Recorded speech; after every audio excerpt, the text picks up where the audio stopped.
والصلاة والسلام على سيد المرسلين أما بعد فأعوذ بالله من الشيطان الرجيم بسم الله الرحمن الرحیم۔ اللہ تعالیٰ کے فضل و کرم سے ہمارا یہ درس قرآن جاری و ساری ہے۔ انشاءاللہ تعالیٰ العزیز آج ہم سورہ النساء آیت نمبر 148 سے متعلق سننے کی سعادت حاصل کریں گے۔ اس آیت کا جو شان نزول ہے وہ کچھ اس طرح سے ہے کہ ایک مرتبہ حضرت سیدنا صدیق اکبر رضی اللہ تعالی عنہ حضور سید عالم صلی اللہ علیہ وآلہ وسلم کے ساتھ تشریف فرما تھے، چند صحابہ اور بھی تھے۔ تو ایک شخص نے حضرت ابو بکر صدیق کو برا بھلا کہنا شروع کر دیا۔ آپ خاموش رہے، وہ اور بڑھتا گیا، آپ خاموش رہے، وہ اور بڑھتا گیا، آپ خاموش رہے، وہ رکا نہیں، کرتے جا رہا ہے، رک نہیں رہا اور بڑھ رہا ہے۔ تو حضرت ابو بکر صدیق رضی اللہ تعالی عنہ نے اسے ایک دفعہ جواب دے دیا۔ اس کی جو وہ بحث کر رہا تھا اور برا بھلا کہہ رہا تھا، تو آپ نے اسے ایک دفعہ جواب دیا۔ تو حضور علیہ السلام اٹھ کھڑے ہوئے۔ تو حضرت ابوبکر صدیق عرض کرنے لگے کہ یا رسول اللہ، اتنی دیر سے وہ مجھے برا بھلا کہہ رہا ہے، آپ تشریف فرما تھے، اب میں نے ایک دفعہ وہ بھی اس کی بات سے تنگ آ کے اس کو جواب دیا، تو آپ ناراضگی کے انداز میں اس طرح سے تشریف لے کے جا رہے ہیں۔ تو حضور نے فرمایا کہ ابوبکر، جب تک تم چپ تھے، خاموش تھے، فرشتہ تمہاری طرف سے جواب دے رہا تھا، اس کی ہر بات کا جواب فرشتہ دے رہا تھا۔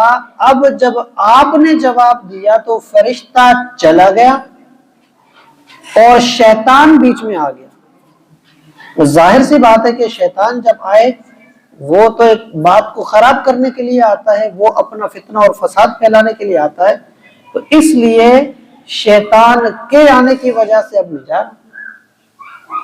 تو یہ جو واقعہ ہوا تھا، علماء کہتے ہیں کہ اس واقعے کی وجہ سے اللہ تعالیٰ نے پھر یہ آیت کریمہ یوں نازل فرمائی تھی، اور بعض اور بھی ہیں اس حوالے سے کہ اس طرح سے یہ معاملہ ہو۔ فرمایا کہ لا يحب اللہ الجہر بالسوء من القول الا من ظلم۔ لا يحب اللہ، اللہ تعالی پسند نہیں کرتا، اللہ تعالی محبوب نہیں رکھتا، اللہ تعالی کو یہ بات اچھی نہیں لگتی کہ الجہر بالسوء من القول، کہ لوگوں جو باتیں ہیں، گفتگو ہے، یہ جو انداز ہے، اس میں بری بات کی جائے اور آواز اچھالی جائے، یعنی کہ بلند آواز سے برائی کی بات کرنا، یا ایسے مطلب نکالنا آواز، الفاظ جب نکلتے ہیں نا تو بات بنتی ہے۔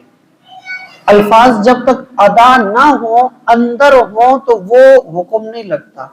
تو اس لیے یہ کہ جب بندہ بات نکالے تو اب وہ گفتگو بن گئی، تو اللہ کو یہ گفتگو پسند نہیں ہے جو برائی کی ہو یا بری بات ہو۔ الا من ظلم، مگر یہ کہ جو مظلوم ہو اس کی بات جائز ہے، یعنی مظلوم کو تو حق ہے، ویسے یہ بات اللہ کو برائی کی بات کرنا پسند نہیں ہے۔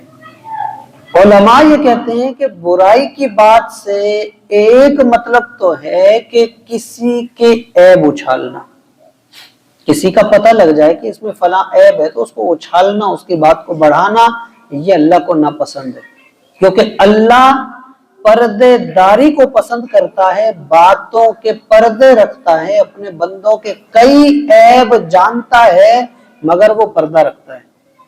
تو اللہ کو پردہ رکھنا بھی پسند ہے اور پردہ رکھنے والے بھی پسند ہیں۔ جو لوگوں کے عیب نکالیں اللہ کو وہ پسند نہیں، اور اللہ اس بات پر بھی قادر ہے کہ پھر ایسوں کے عیب اچھال دے، کیونکہ جو دوسروں کے